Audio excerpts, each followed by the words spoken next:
Macmillan Audio presents Unbreakable by C.C. Hunter. Read for you by Katie Schorr.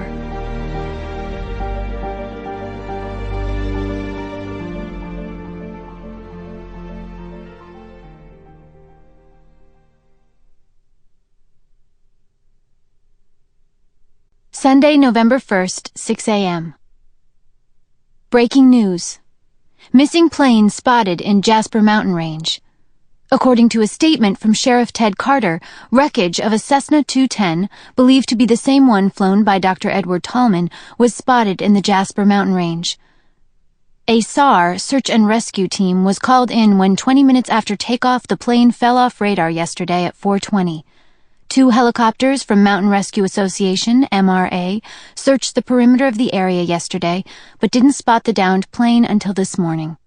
Due to low clouds and high winds, visibility of the crash site was poor, and they were unable to spot any signs of survivors. Flying with Dr. Tallman were his wife, Amy, their 2 teenage children, Mindy and Chase, as well as a family friend, Tammy Collins. Emergency ground crews have been put on call, but are waiting for a break in the weather. A spokeswoman was quoted saying that they know it's imperative to get to the site as soon as possible, but the safety of their crew must be considered.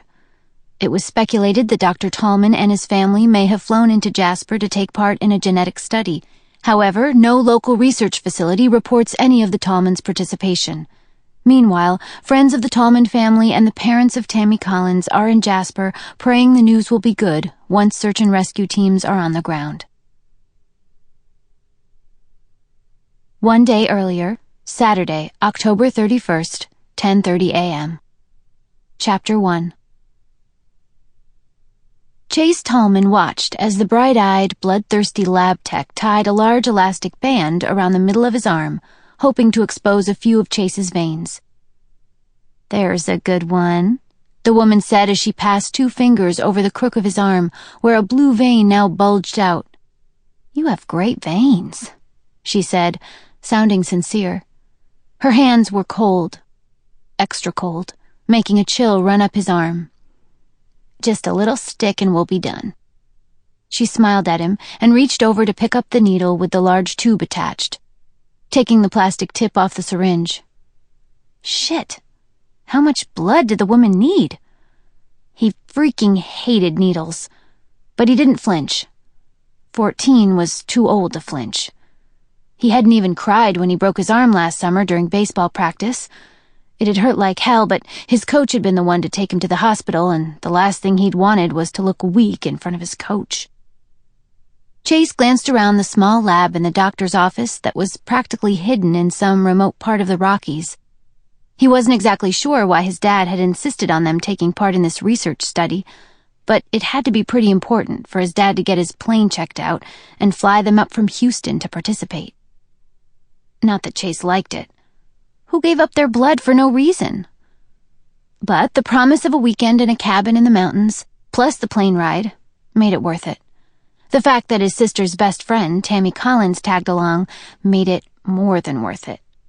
Hell, he'd let them stick him with needles all day for the pleasure of seeing her in her bathing suit again. Holy cow, she'd looked hot last night when she joined him and his sister in the hot tub. For a second last night, he would have sworn she'd been playing footsies with him. It could have been an accident, but he hoped not. And he wished like hell he hadn't shifted away. He liked to think she'd finally stopped looking at him as her best friend's baby brother and started looking at him like a guy, a potential boyfriend kind of guy. Hell, he was less than a year younger than she and stood a good 8 inches taller. Most people took him for at least 16. Feeling the prick of the needle, the medical tech dug around for a vein.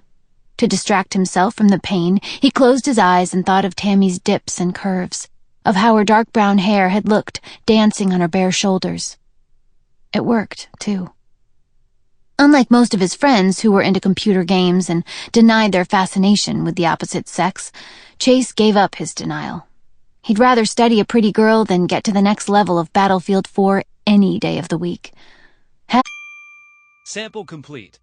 Ready to continue?